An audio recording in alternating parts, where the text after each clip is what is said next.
Hey, thanks for clicking on this video, in which we'll be discussing the power of information, the technology associated with it, and how to use both to your advantage, with some stories along the way. And if you stick around to the end, I guarantee that you'll leave here amused and a little smarter. My name is Gabriel, and you're watching Think Thrive, where we discuss mindful topics with enthusiasm. Let's get into it. Picture this. You're a brave adventurer in a role-playing game, merrily attending to your quests. You pick up some apples and slay some boars for their meat and hides. As you venture forth, you check your map, and the objective markers lead you into a dark and eerily quiet cave, with your only acquaintance being the howl of the wind. But suddenly, you notice rocks crumbling to your left, and as you turn to look, a large silhouette moves swiftly around you. It charges forward, and in an instant, the cave lights up in an orange flash. You've just awoken a sleeping dragon, and it's not happy to be disturbed. It attacks, with its mouth spewing forth a massive jet of flame. You raise your shield in an attempt to deflect the attack, but it overwhelms you. Your body becomes engulfed in the flame, your health drops to 0, and you end up as a char-grilled snack for the glorified iguana. You respawn at the nearest graveyard, wondering what went wrong. So, you decide to read your quest text properly for a change. As it turns out, slaying the dragon is a bonus objective for your meat collecting quest. The quest text states that you have to interact with a red crystal outside of the cave to coat your character in a protective magic barrier, which would allow you to face the dragon without taking lethal damage. Armed with this new knowledge, you head back to the cave to complete the task without the urge to rage quit this time.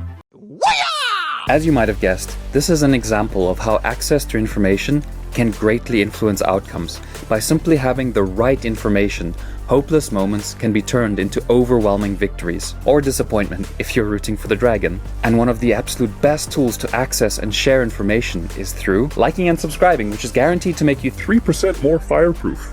Okay, really now. One of the absolute best tools to access and share information is through, you guessed it, the internet. A pretty great invention, I dare to say, and I think many of you would agree. However, the use of the internet and information technology as a whole has also led to many large issues. Big tech encroaching on your private life, draconian governments advocating social credit score systems, cyberbullying, defamation, inaccurate news tailored specifically to scare you. These kinds of challenges can make it feel like you're facing a dragon with little more than a rock in your hand. Information can be used to sway, poke, prod, and otherwise ruin your day, just like a blow from a hefty weapon. However, information is a double-edged sword, and just like any technology, it can be used for evil or for good. And it's within this context that I'm going to break down the tools of the internet and information technology into two main categories which benefit you, namely information access and sovereignty. Just a quick disclaimer, I'm not sponsored by any of the companies I'll be talking about in this video. With that said, let's continue. The first point might seem fairly obvious. Access to information through the internet most frequently happens via search engines like Google. But Google's algorithm is known for altering search results depending on what it finds appropriate or acceptable, according to the company's political and monetary interests. So if you're not quite finding what you're looking for, you can try using a different search engine, which usually also has its own browser, just like these. If you want to take it a step further, you can also use incognito mode on your browser to access less filtered information, since then it is not influenced by the profile which the search engine has built up on you over time, based on your interests and activity. Doing these things can offer you different perspectives and less biased information on the topic that you're searching for. Another tip, if you're struggling to find answers, is to search for your topic and add Reddit. Often you can find people there who have a wealth of information, and they can help give answers that you just can't find anywhere else by Googling. And if you find that you regularly need help on a certain topic, you can also consider joining a Discord server. Then of course, when it comes to information access, we have X, formerly Twitter, which serves as a public forum for debate and the exchange of ideas and opinions. And it would seem that Elon Musk is intent on fostering the platform as a place which upholds free speech, while other social media platforms have succumbed to aggressive censorship. On top of this, Elon Musk has also created Starlink with the purpose of providing low-cost internet access via a satellite network to remote and rural locations. And I can tell you, having grown up on a farm throughout my teens, I definitely would have appreciated a solution like this compared to the options that were available at the time. I mean, we basically had 4 people in the household, all sharing a data cap of 1 GB per month with abysmal upload and download speeds. And since the best signal for the broadband dongle came by placing it on a tall cabinet in my parents' office, every time the signal strength dropped, we had to use the art of ballet while atop a stepladder to reposition it. Let me know in the comments if you can relate to this. Also, you're a hero for making it this far into the video. Let's continue. So yeah, hooray for better internet access. Onward now to the second point, which is sovereignty. What do I mean by this? Well, within the context of information, I'm referring to your ability to take matters into your own hands when it comes to accessing information, online privacy, and voting on how an organization should make decisions, rather than leaving that up to the money-hungry tycoons at the top levels of a company. When it comes to information access and privacy, a great tool for doing both is a virtual private network, or VPN. Naturally, this would be a great time for me to bring up a sponsor, but I don't have any as yet.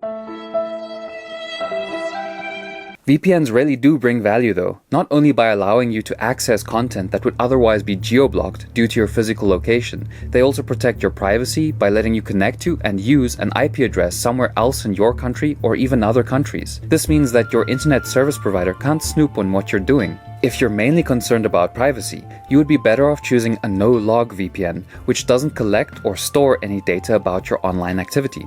This means that if the service is audited, they literally have no data to hand over. For other features you might want to consider, in which countries the VPN has servers to access country-specific websites or streaming services, whether or not there is a data cap on downloading and uploading while using the VPN service, and finally, server speeds. Now, still related to online privacy, I also need to mention personal data removal services. No, I'm not talking about deleting your browser's search history. These services track down data brokers which have or are likely to have your personal information.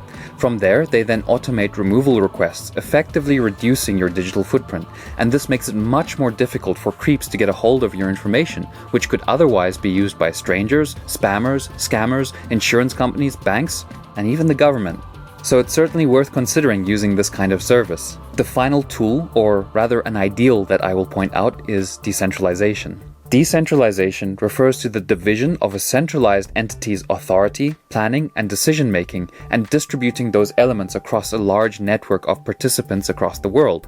This gives power to that community, allowing majority sentiment to dictate which actions should be taken and where resources should be allocated. It's basically the notion of democracy embedded in code. This approach to governance virtually eliminates the risk of being shut down, since there is no singular point of failure, and it also prevents the system from being corrupted by a minority of powerful individuals with selfish motives. This is basically the philosophy behind Bitcoin and other cryptocurrencies. You can perform transactions on the network without the need of a third party, such as a bank. And in certain crypto projects, if you hold governance tokens, you even have rights to propose and vote on key changes to the underlying protocol. Then we also have GitHub as another great demonstration of a decentralized approach, where coders and communities can selflessly collaborate to make projects work. From these examples, we can understand that the key components for decentralization are transparency and open source, meaning that anyone can look under the hood to see how things work, freely use the tool or service, and even contribute their own findings to the project. What's amazing about the approach of decentralization is that whatever is good for an individual is also good for the community. It's a total win-win mentality. And by having projects like these, good people who are passionate and helpful are naturally drawn in, because it feels great to help others and to help yourself. Honestly, that's also what I hope to achieve with this channel. By coming together, we can form a wholesome community and share ideas to bring about positive changes in our own worlds. So if you enjoy this new YouTuber's content, make sure that you've subscribed, and if you didn't like the video, let me know how I can improve. Otherwise, just share your ideas in the comments. You matter, and I really hope that this video has uplifted you, or at least given you some perspective. Thank you very much for watching, and see you again soon. Bye. Bye. However, the use of the internet and information technology and voting on how an organization draconian governments advocating social credit score systems. It's difficult. Credit score systems. Good people who are based on your interests and activity. Rather than leaving that up to the money-hungry